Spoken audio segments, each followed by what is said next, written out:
सुप्रभात बच्चों, फिर से आप सबों का मेरे क्लास में स्वागत है। जैसा कि मैं आप सबों का gender school and society unit 2 के कक्षाएं नियमित संचालन कर रही हूँ, तो पिछले क्लास में हमने धर्म की उपयोगिता एवं उनके लाभ को जाना। आज हम एक नए वीडियो के साथ धर्म से संबंधित क्या क्या हानियां हैं उसकी चर्चा करेंगे। तो प्रायः धर्मों का प्रयोग हम कई अर्थों से लेते हैं, जैसे पिता का धर्म, संतान का धर्म, राजा का धर्म या माता का धर्म, बहन का धर्म, पत्नी का धर्म और गुरु का धर्म एवं शिष्य का धर्म। तो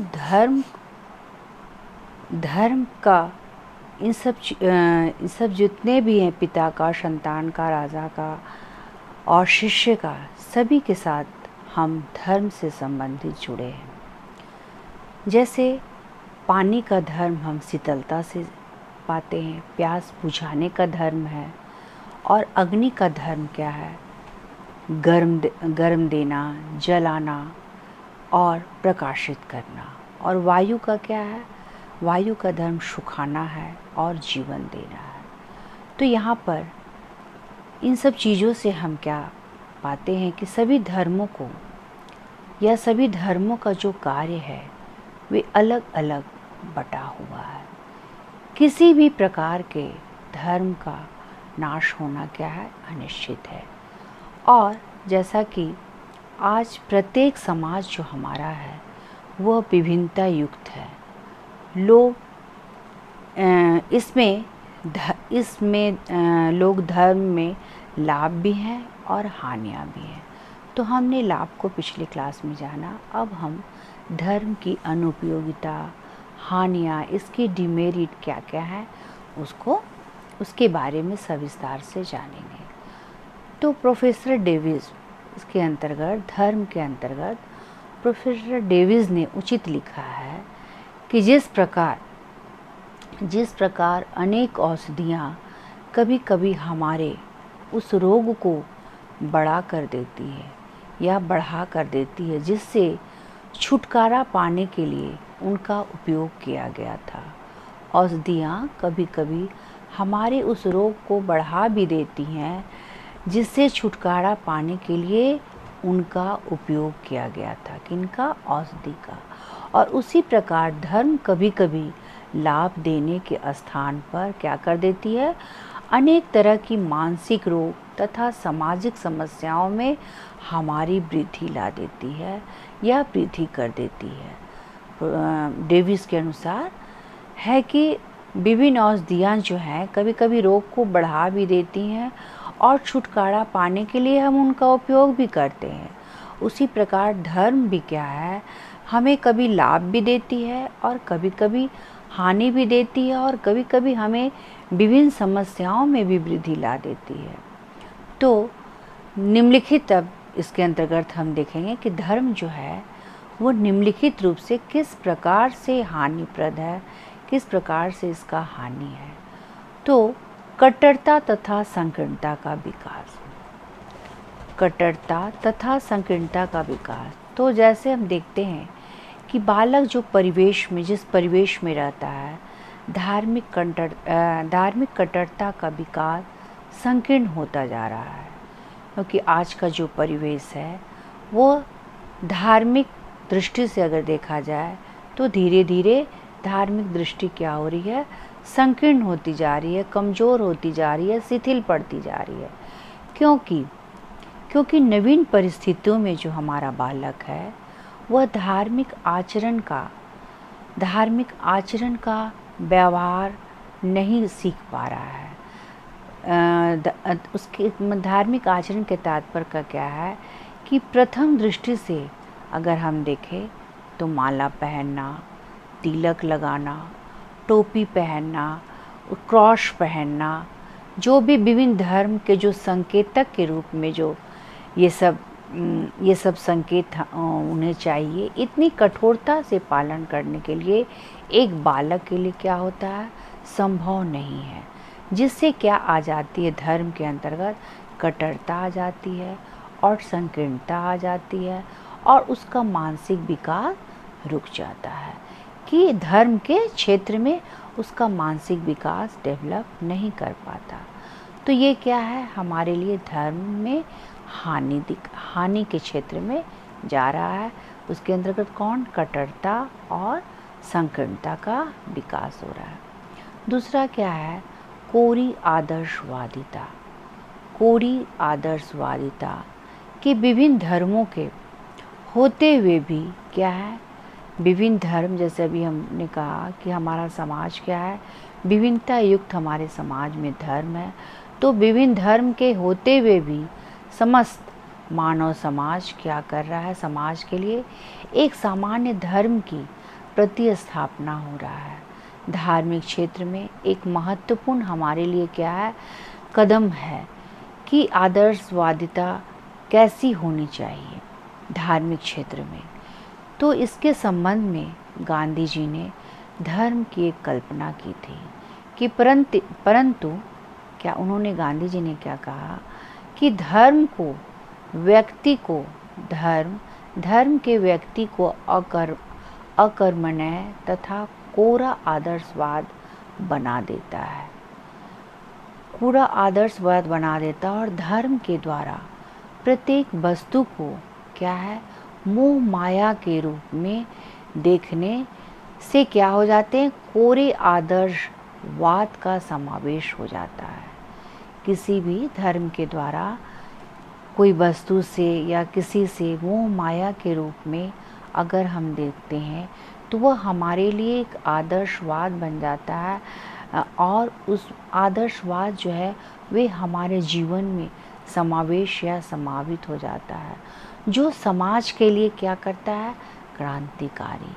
तो धर्म व्यक्ति के अकर्मण्य बनाता है और एक तरफ समाज का एक बड़ा भाग बिना परिश्रम के क्या कर देता है, अर्थात बिना परिश्रम के पंडित को, पुजारी को आदि ईश्वर के नाम पर अपनी आजीविका कमाकर क्या करते हैं, जीवन यापन करते हैं। अकर्म कमज़ोर बना देते हैं, पंगु बना देते हैं और उस तरह का परिश्रम कर देते हैं पंडित, पुजारी, ईश्वर, वो अपना व्यावसायिक क्षेत्र में वे अपने जीवन यापन का इसे स्रोत बना देते हैं। इसीलिए व्यक्ति को ऐसे क्षेत्र में निष्क्रिय बना देते हैं और व्यक्ति धार्मिक विश्वासों के आधार पर बिना कर्म किए अधिक से अधिक क्या चाहता है कि हम बिना कर्म किए ही अधिक से अधिक प्राप्त करने की कामना रखता है, कि हम कार्य ही ना करें और हमें क्या हो, धर्म की प्राप्ति हो, व्यवसाय की प्राप्ति हो, धनोपार्जन की प्राप्ति हो। नेक्स्ट क्या है, वर्तमान जीवन से पलायन। हमारा वर्तमान जीवन से पलायन, तो इसके अंतर्गत हमारा जो वर्तमान समय है यह क्या महसूस किया जा रहा है कि जैसे जैसे हमारे समाज में जो हमारा जो प्रेजेंट लाइफ है उसके अंतर्गत जो शिक्षित नागरिक का जो प्रतिशत बढ़ रहा है, जैसे जैसे हमारे समाज में नागरिकता के अंदर शिक्षित समाज, शिक्षित समुदाय बढ़ रहा है, तो वैसे वैसे समाज में क्या हो रहा है, जीवन के मूल्यों में कमी आ जा रही है, गिरावट आ जा रही है और जिससे विद्यार्थी जो देश के भविष्य हैं वे उनके अंतर्गत क्या आ जा रहा है, तनाव, कुंठित अवस्था, अवसाद, बाह्य आकर्षण और अनुशासनहीनता के क्या हो जा रहे हैं। वर्तमान जीवन से ये धर्म की जो हानियां हैं वे क्या करें, बालकों को वर्तमान जीवन से पलायन, वर्तमान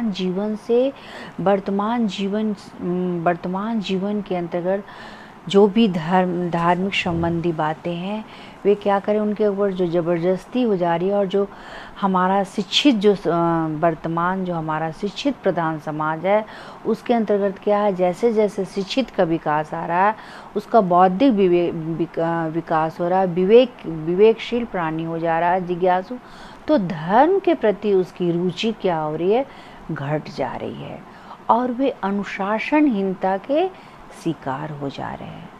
यह जो धार्मिक शिक्षा है कि व्यक्ति को क्या कर रहा है, भौतिक जीवन के लिए तैयार न कर आध्यात्मिकता की ओर ढकेलती है। हमारा ये जो धार्मिकता शिक्षा है वह व्यक्ति को क्या कर रहा है, भौतिक जीवन के लिए ना होकर आध्यात्मिकता, क्योंकि अगर ये जो वर्तमान जीवन में हमारा जो बालक है वो भौतिक जीवन से, अगर विलासिता की वस्तुओं से अगर प्रभावित होगा तो उसके अंतर्गत धार्मिकता और आध्यात्मिकता की कमी आ जाएगी। इसलिए धर्म क्या कर रहा है कि भौतिक जीवन के लिए तैयार न कर बालक को क्या जोड़ देना चाह रहा है, आध्यात्मिकता के तरफ, धार्मिकता के तरफ। लेकिन क्या हो रहा है, इसके वर्तमान जीवन से वो मोह होकर क्या कर रहा है, पलायन करने लगते हैं। अगर वो उस तरह धार्मिक जो है विभिन्न क्षेत्रों से उसे अलग करना चाहता है, विभिन्न सक्रिय भाग की ओर जैसे ही ले जाना चाहता है हमारे शिक्षित बालकों को, शिक्षित नागरिकों को, तो वह क्या होता है, वर्तमान जीवन से मोह भंग होकर पलायन करने लगता है। नेक्स्ट क्या है, अंधविश्वासों के प्रति श्रद्धा, कि कैसे हम बिलीव करें कि हमारा जो ये धर्म है वो अंधविश्वास धर्म है। और अंधविश्वास को समाज के लिए क्या माना गया है, अफीम, एक अफीम नशा का चीज़ माना गया है। कि अंधविश्वास के प्रति समाज के लिए हम धर्म को क्या मानते हैं, अफीम मानते हैं।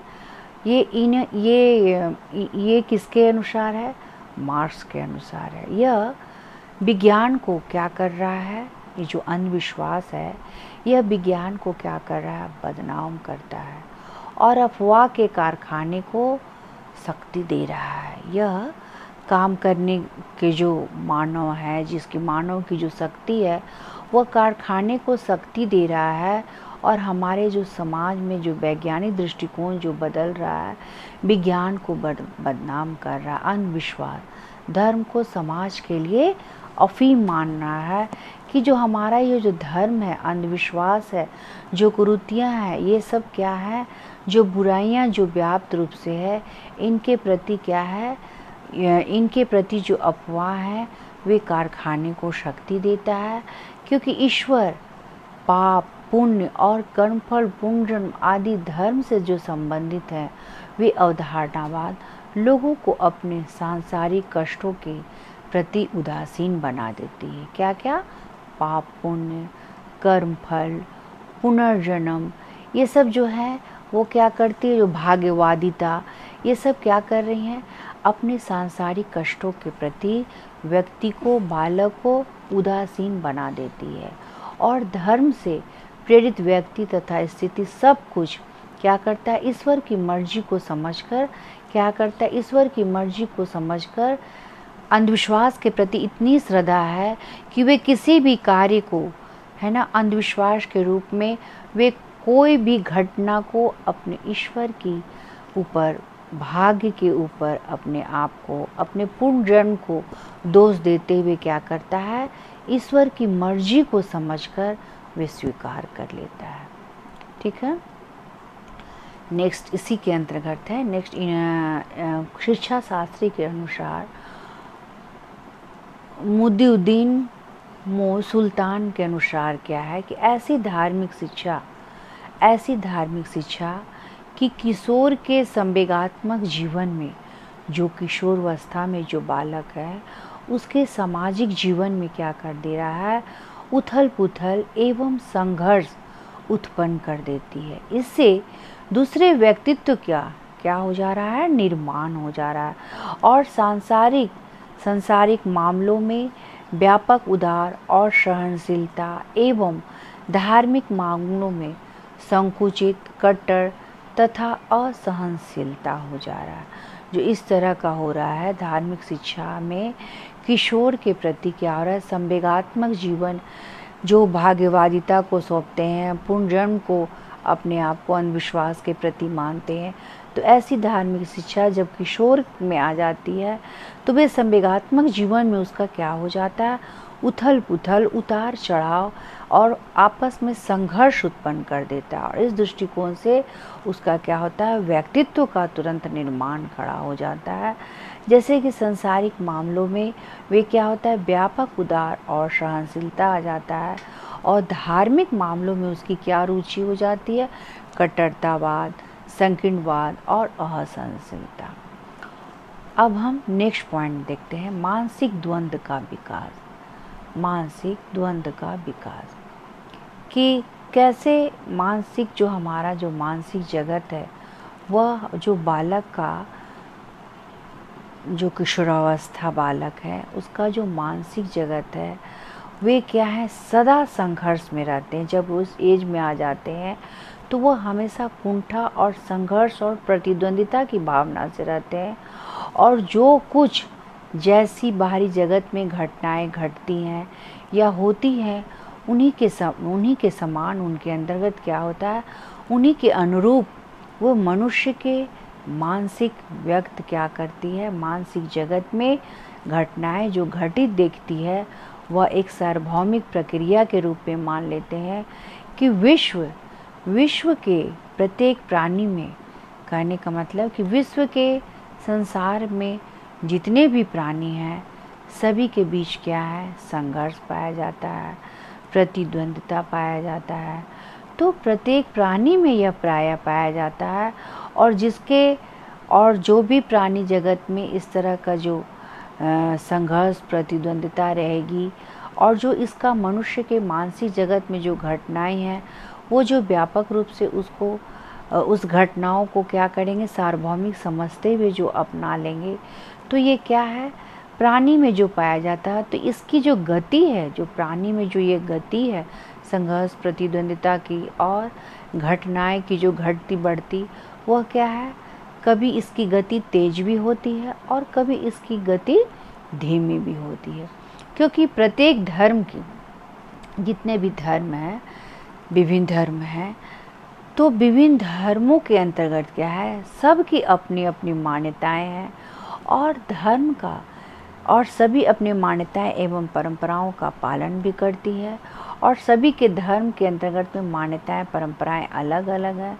यह परिवार एवं विद्यालय के द्वारा ही धर्म आचरण पर क्या होता है, बालक के अंतर्गत मानसिक द्वंद्व का शिकार हो जाता है कि हम परिवार के धर्म को अपनाएं, कि विद्यालय के तौर तरीके के धर्म को अपनाएं, कि समाज के तौर तरीके को अपनाएं। तो इस तरह की जो स्थिति आ जाती है वह क्या है, चलती रहती है। और जब तक यह किसी तरह का निर्माण तक या किसी तरह का निष्कर्ष पर नहीं पहुंच जाता है, तब तक प्रत्येक धर्म का अनुयायी क्या करता है, वो धर्म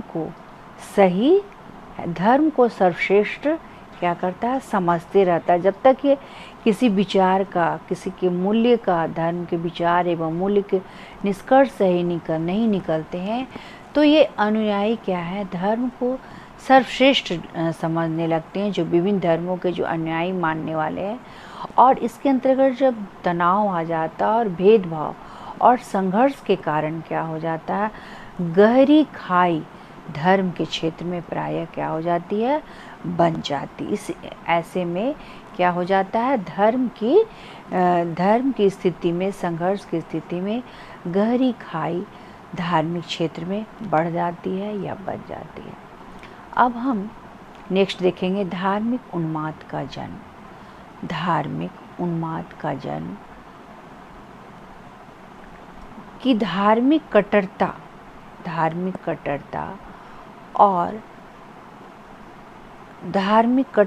और उन्माद जो है, उसके किसी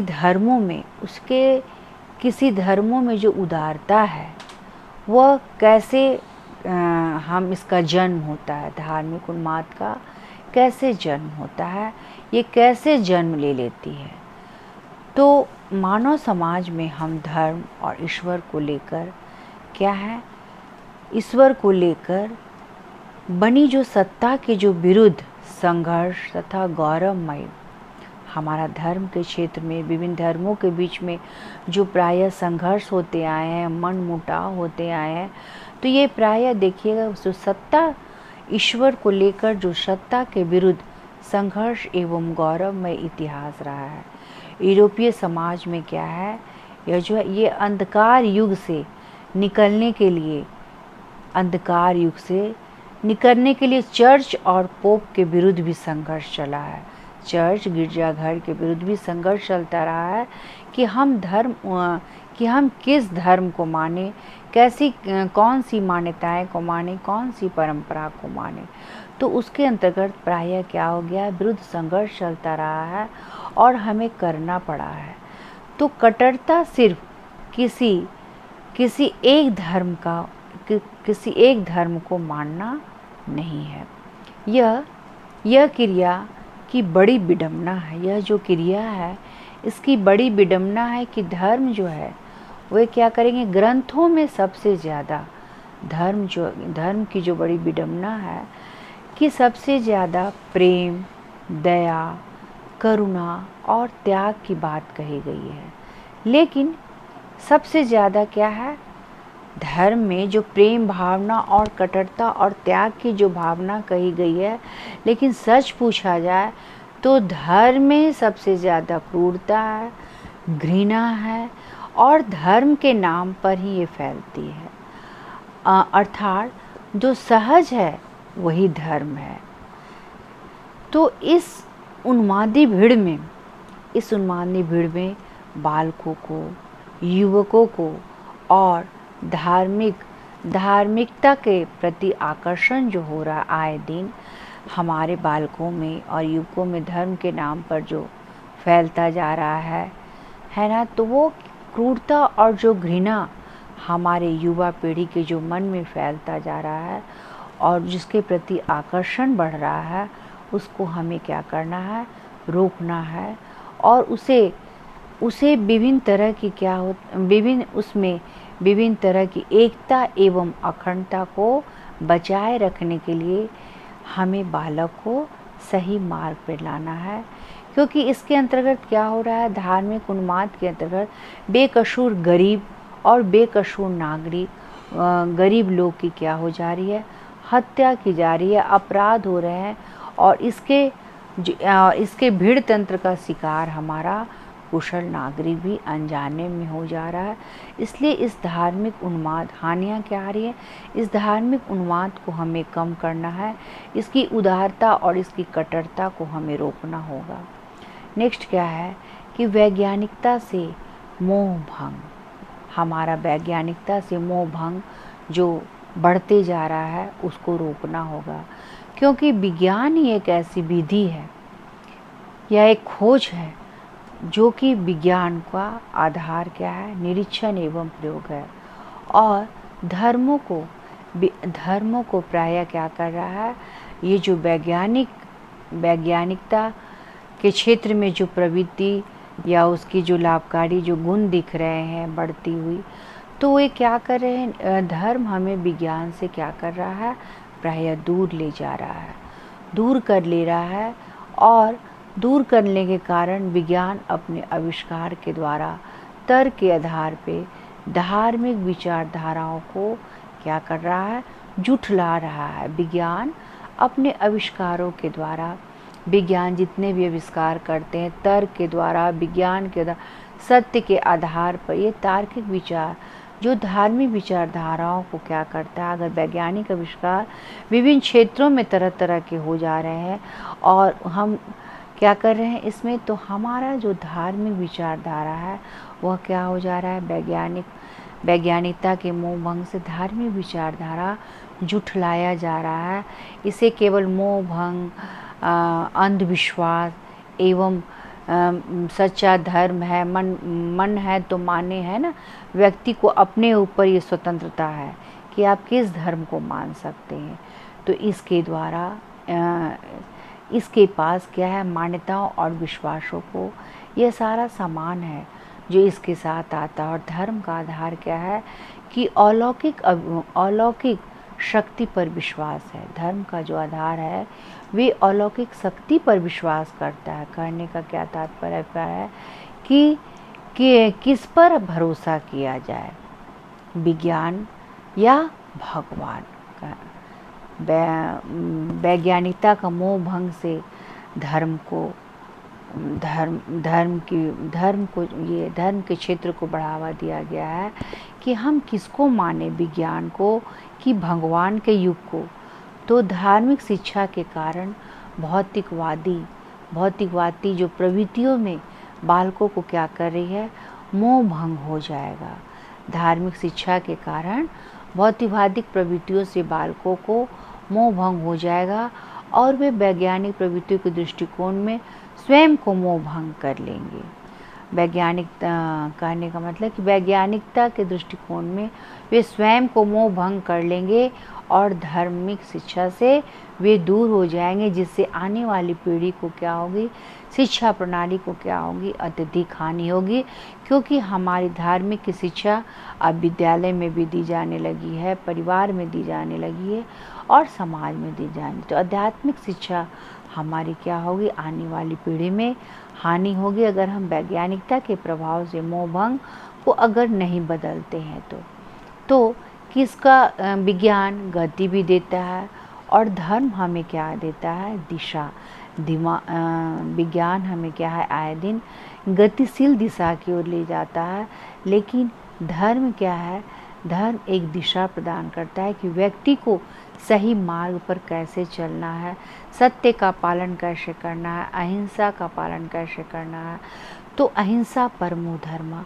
तो इस तरह करके आजकल विज्ञान विकास कम और बालकों की विवेक का क्या कर रहा है, आजकल विज्ञान क्या कर रहा है, विकास कम पहुंचा रहा है और बालकों के विवेक का विकास को अधिक क्या हो रहा है, अधिक बढ़ाए जा रहे हैं, अधिक कष्ट हो जा रहे हैं। तो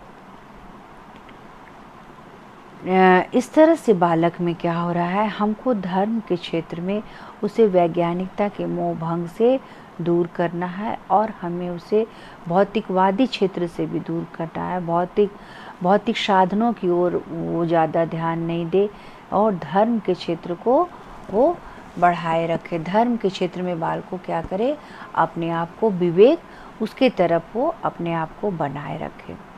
तो सामाजिक व्यवस्था में घृणा, नेक्स्ट पॉइंट क्या है कि सामाजिक व्यवस्था में घृणा कैसे होती है, ये भी क्या है, धर्म से संबंधित हानिप्रद बाधाएं हैं कि हमारा जो सामाजिक व्यवस्था है अगर वो सही नहीं रहेगा तो बालक क्या है, सही दिशा क्यों नहीं जाएंगे।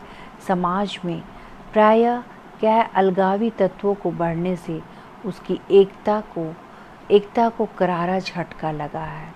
सामने में ये अलगावी तत्व है ना, धर्म के क्षेत्र में विभिन्न तरह के अलगावी तत्वों के बढ़ने से उसके जो समाज में जो एकता है, एक रूपता होने की जो शक्ति है, उसमें क्या है, बड़ा झटका लगा है।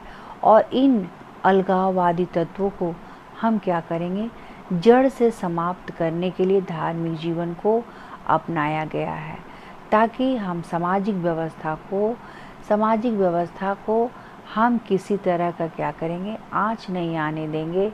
और आँच नहीं आने के कारण हम क्या करेंगे, एकजुट होकर कार्य करेंगे।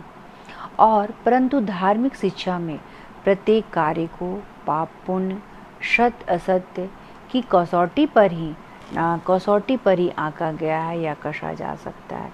यदि हमारा जो बालक है, यदि बालक विद्यालय में जो भी ज्ञान प्राप्त करता है, यदि समाज में उसका अलगाव हो पाता है, तो समाज में जितनी भी व्याप्त बुराइयां हैं, झूठ हैं, भ्रष्टाचार है और कुरीतियाँ इत्यादि हैं, वो क्या है, सामाजिक व्यवस्था के प्रति क्या हो जाती है, घृणा भर जाती है। और महात्मा गांधी ने ऐसे धर्म की कल्पना की थी जो दूसरों की सेवा के लिए क्या हो, अधिक हो, मानवता का धर्म हो, समर्थहीन हो और अपनाना चाहिए, मानवता के धर्म को अपनाना चाहिए।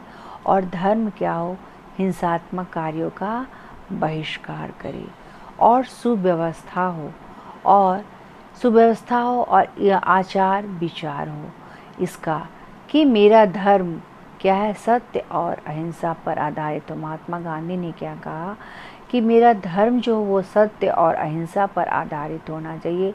परंतु समय, हमारा जो ये वर्तमान समय है ये बदल गया है, और बदलते हुए परिवेश में आज धर्म क्या हो गया है, एक आजीविका का साधन बन गया है।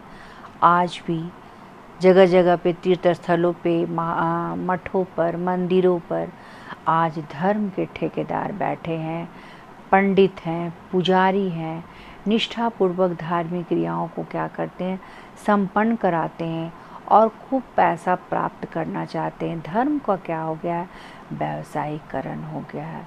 धर्म का व्यावसायीकरण हो गया है। इसके कारण क्या है, जो शिक्षित युवा पीढ़ी है, जो नागरिक है, उसको धर्म के प्रति क्या हो गया है, उसकी रुचि कमी हो गई है। इससे बालक को समाज ऐसे में बालक क्या करेगा, अपनी जो सामाजिक जो व्यवस्था है, जो उसका सोशल सिस्टम है, वह उसको स्वीकार नहीं करना चाहेगा। वह क्या करेगा, इसके प्रति वो विद्रोह करना चाहेगा और समाज से, हमारे वर्तमान समाज से पलायन में दूसरे जगह वो भागना चाहेगा और अंततः अपने धर्म का विनाश या नष्ट कर का शिकार हो जाएगा, और जो सर्वथा क्या है, हमारे लिए अनुचित है। अब हमारा यहाँ तक आप लोग समझ गए होंगे, अब समझ गए होंगे। अब हम नेक्स्ट इसी के अंतर्गत शुरू करते हैं कि धार्मिक शिक्षा के उद्देश्य क्या है, एम्स ऑफ रिलीजियस एजुकेशन। हमारा धार्मिक शिक्षा का उद्देश्य क्या है, धर्म के संबंधित में ये जीवन के लक्ष्यों को कैसे प्राप्त करना है धार्मिक शिक्षा के अंतर्गत में। तो धर्म के बारे हमने हानियाँ देखा, लाभ देखा। तो धर्म विशेष तथा धार्मिक संकीर्णता, धर्म हमारा जो है वो विशेष तथा धार्मिक संकीर्णता को शिक्षा देकर सभी धर्मों की अच्छाइयों को, शिक्षा को व्यापक रूप से क्या कर रहा है, व्यापक रूप से घेरे हुए, व्यापक रूप पर देने के महत्व को समय समय पर स्वीकार किया है। धर्म का जो उद्देश्य है वो क्या क्या है, जो हमारी जो धार्मिक संकीर्णता है, कट्टरता है, जो हमारी सोच है, व्यक्ति की जो समाज में जो बुराइयां हैं, मानव जो इस बुराइयों को, अंधविश्वासों को जो जकड़े हुए, इसको हम क्या करेंगे, शिक्षा देकर सभी धर्मों को हम अच्छाइयों की तरफ, शिक्षा को हम व्यापक रूप से हम उसको देने के महत्व को समझेंगे और उसको स्वीकार करेंगे। क्योंकि हमारा जो ये धर्म से संबंधित है वो मानसिक तनाव एक व्यक्ति के जीवन में नहीं वरन अनेक लोगों के जीवन में करते हैं। ये जो देने का महत्व है वो समय समय पर स्वीकार किया गया है। क्योंकि मानसिक जो हमारा ये जो धर्म से जो संबंधित अंधविश्वास से के कारण बालकों में और वैज्ञानिकता के मोह भंग के कारण जो हमारे बालकों में तनाव उत्पन्न आया है, वे व्यक्ति के जीवन से नहीं बल्कि अनेक तनाव एक व्यक्ति के जीवन को क्या करती है, प्रभावित करती है और लोगों के जीवन में आते हैं। अतः शारीरिक शांति करने के लिए, शारीरिक धर्म के क्षेत्र में शारीरिक शांति मिले और शांति मिलने के अलावा जो उनके द्वारा की जाने वाली क्रियाएं हैं उनमें वे रुचि रखते हैं। मनुष्य की समाज पर आश्रितता को प्रकट करने के लिए क्या हुआ है, मनुष्य जो समाज पर आश्रित है उसको प्रकट करने के लिए ही इस धर्म का उदय हुआ है। क्योंकि हमारा मानव समाज क्या है, धर्म पर है, धर्म पर आश्रित है।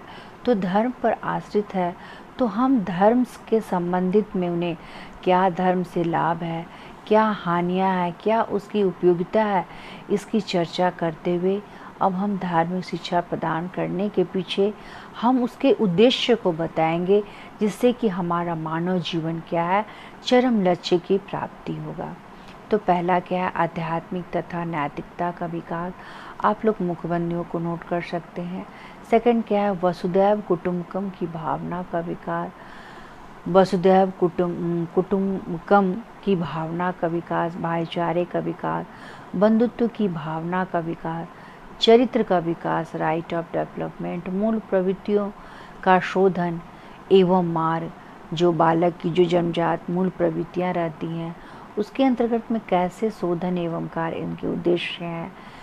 नेक्स्ट है सभी धर्मों के प्रति आदर की भावना का विकास। सभी धर्मों के प्रति आदर की भावना, क्योंकि प्रायः हिंदू धर्म अलग है, मुस्लिम धर्म अलग है, सिख धर्म अलग है, ईसाई धर्म। तो यहाँ पर कहा गया है हमारा जो धर्म का उद्देश्य है वो विभिन्न धर्मों का जो उद्देश्य है वो सबके अंतर्गत क्या करना है, हम सभी धर्मों को आदर की भावना से देखेंगे। और नेक्स्ट क्या है, सांस्कृतिक संरचना का रूपांतरण।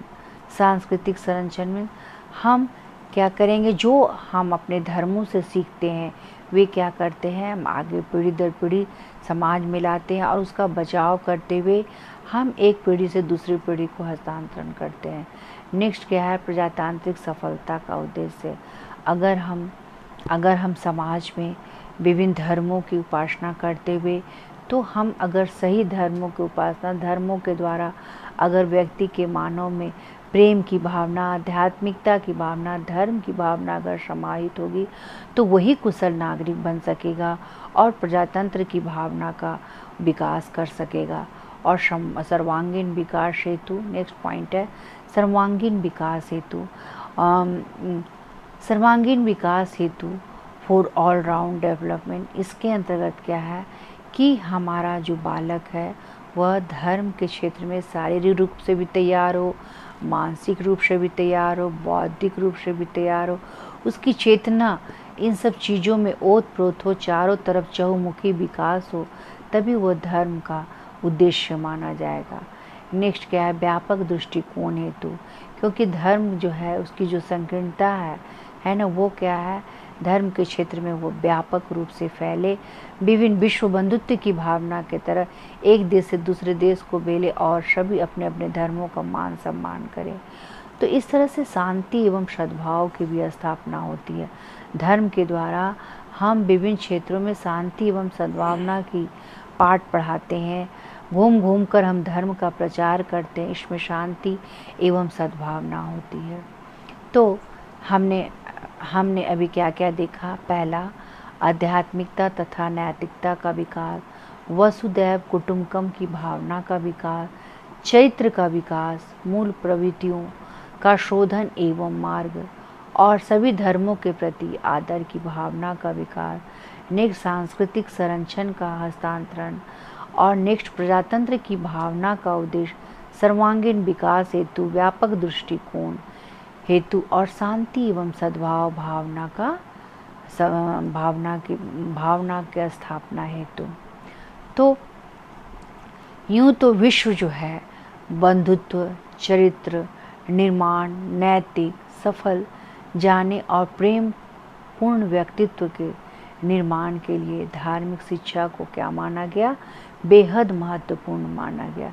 किस क्षेत्र में, विश्व कुटुंबकम या विश्व बंधुत्व की जो भावना है जिसके अंतर्गत मानव का चरित्र निर्माण हो रहा है, वह क्या हो, सबल बन जाने पर प्रेम पूर्ण व्यक्तित्व के निर्माण के लिए हम किसका सहारा ले रहे हैं, धार्मिक शिक्षा को हम बेहद महत्वपूर्ण मानते हैं।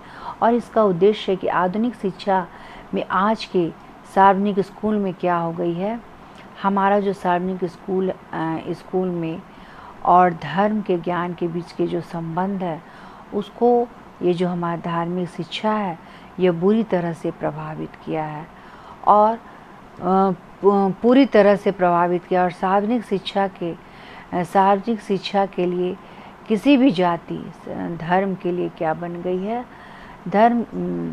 धर्म के लिए यह स्वीकार होते हैं, यह क्या स्वीकार होते हैं कि ऐसे स्कूलों में धर्म और इस शिक्षा के बीच की जो बीच की कड़ी है, इसको सभी स्कूलों में क्या है, धर्म और इस शिक्षा के बीच की जो कड़ियाँ हैं वो क्या है, भिन्न कर दी गई हैं। जो धर्म जो है वह व्यक्ति को सत्य और सत्य धर्म से संबंधित व्यक्ति में क्या है, व्यक्ति को सत्य और सत्य धर्म से संबंधित जितने भी प्रयास किए गए, ये जो महान युग है, जितने भी संबंधित हम प्रयास किए गए, ये हमारा महान हमारे अंदर क्या है, सत्य और सत्य धर्म से संबंधित जितने भी गुण हैं ये बड़ा महान गुण है और इसका प्रचार प्रसार हुआ है और उन सबको प्रदान करके व्यक्ति को क्या कर दिया गया है, एक व्यक्ति को अलग एक विशिष्ट प्राणी बना देता है हमारा धर्म। और धार्मिक तत्वों का प्रचार प्रसार पुरानी पीढ़ी नई पीढ़ी के साथ करती रहती है, जिसके कारण क्या है, हमारे पीढ़ी दर पीढ़ी में हमारा धार्मिक शिक्षा का हस्तांतरण हो रहा है और हम संरक्षण होती रह रही है और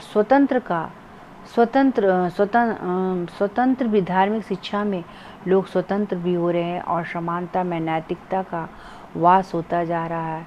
और समय समय पर धार्मिक आस्था के द्वारा हम क्या कर रहे हैं, पूर्ण रूप से सधार्मिकता को हम पूर्ण रूप से करके अपने व्यवहारिक के रूप में हम जो धार्मिक शिक्षा है उसको हम संपूर्ण अपने व्यक्तित्व में समा के हम अपने आप को व्यवहारिक रूप के रूप में ला रहे हैं और व्यवहारिक रूप बालक को दिया जा रहा है। बच्चों की जो कुछ जन्मजात प्रवृत्तियाँ होती हैं, इन प्रवृत्तियों का विकसित रूप से क्या है, विकसित रूप करके उनका सर्वांगीण विकास करते हैं बच्चों की, क्योंकि बच्चों की जो जन्मजात प्रवृत्ति, बच्चों को जो धार्मिक शिक्षा है वो परिवार से दी जाती है, फिर विद्यालय, इन प्रवृत्तियों को जो विकसित की जाती है उसको हम चारों तरफ से सर्वांगीण विकास करना चाहते हैं। और उसके अंतर्गत में डेविस के जो विचार हैं, डेविस ने क्या कहा कि संस्कृति के जटिल होने के साथ साथ हमारे समाज की हमारे जो भारतीय संस्कृति है उसके जटिल होने के साथ साथ धार्मिक कार्य उद्देश्य एवं अन्य संस्थाओं में हो जाता है। आज राज्य की अनेक धार्मिक कार्यों में क्या है, आज राज्य क्या करता है, अनेक धार्मिक कार्यों में रुचि लेता है और वह कानून बनाकर उन पर नियंत्रण रखता है।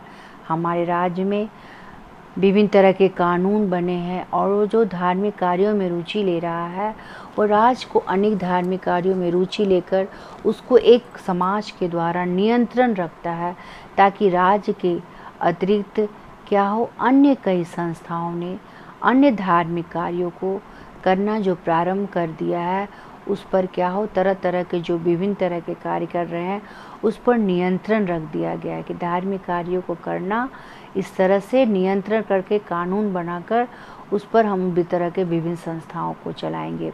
और आज हमें धार्मिक शिक्षा का उद्देश्य मानव के लिए, जीवन के लिए अनुकूल सुख का, आज हमें जो धार्मिक जीवन है उसका उद्देश्य क्या है कि मानव के लिए और जीवन के लिए और उसके अनुकूलन हम सुख का पड़ाव मात्र है। हमारा जो आज का धार्मिक जीवन है वो मानव जीवन के लिए और जीवन के अनुकूल हमारे सुख का बस पड़ाव मात्र है।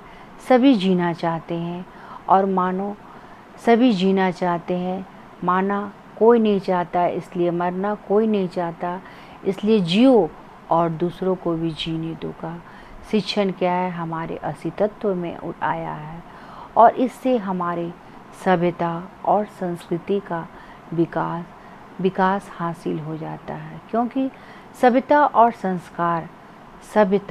संस्कार जो है वे हमें आनंद पूर्वक जिसके पास सभ्यता और संस्कार का विकास होगा वह क्या है, वह आनंद पूर्वक जिएंगे और हम क्या करेंगे, वह धर्म के उद्देश्य का सटीक उपाय जानेंगे। वे धर्म का यह जो है सभ्यता और संस्कार के द्वारा जो आनंद पूर्वक जीवन जीने का सहारा लेते हैं वे क्या है,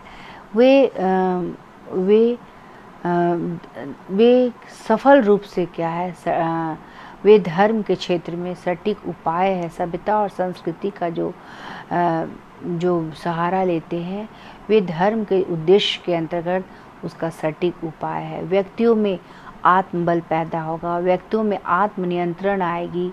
ईश्वर जो कुछ भी याद करता है, जो कुछ भी हमारे लिए करता है, ऐसा सोचना है कि ईश्वर जो कुछ भी हमारे लिए करता है वह अच्छा ही के लिए करता है। और इस प्रकार का विश्वास व्यक्ति को क्या करता है, व्यक्ति को दुख दुख प्राप्त करने वाली व्यक्ति, जो व्यक्ति को दुख और सत्य करने की जो शक्ति देता है और धैर्य प्रदान करता है, वो क्या है, अपितु व्यक्तित्व को व्यक्तित्व का क्या करता है, संगठित रखता है। तो बच्चे प्रजातंत्र में प्रत्येक परिवर्तन की परस्पर विचार विनिमय के द्वारा लोगों को हम क्या करते हैं, समझा बुझाकर पूर्ण रूप से संतुष्ट करते हैं। इस तरह से हम समाज में संस्कार, संस्कृति, सभ्यता के दौरान हम क्या करेंगे, धर्म को हम ऊपर की ओर ले जाएंगे और हमारा समाज में आत्मनियंत्रण रहेगा संस्कार के द्वारा, संस्कृति के द्वारा।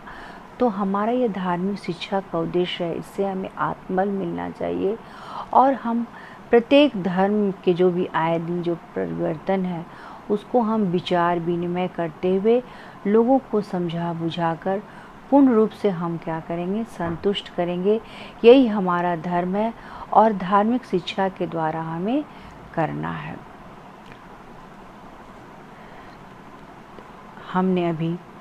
हमने अभी क्या क्या देखा, धर्म से संबंधित हानियाँ, धर्म से संबंधित क्या क्या हानियाँ हैं उनको जाना और धर्म के हमारे जीवन के क्षेत्र में धर्म के क्या क्या उद्देश्य हैं। तो अब इसी से रिलेटेड क्वेश्चन है कि धार्मिक शिक्षा के अंतर्गत लाभ एवं हानियों को सविस्तार वर्णन करें और धार्मिक शिक्षा के उद्देश्यों को बताएं। इसी के साथ हम अपने शब्दों को विराम देते हैं।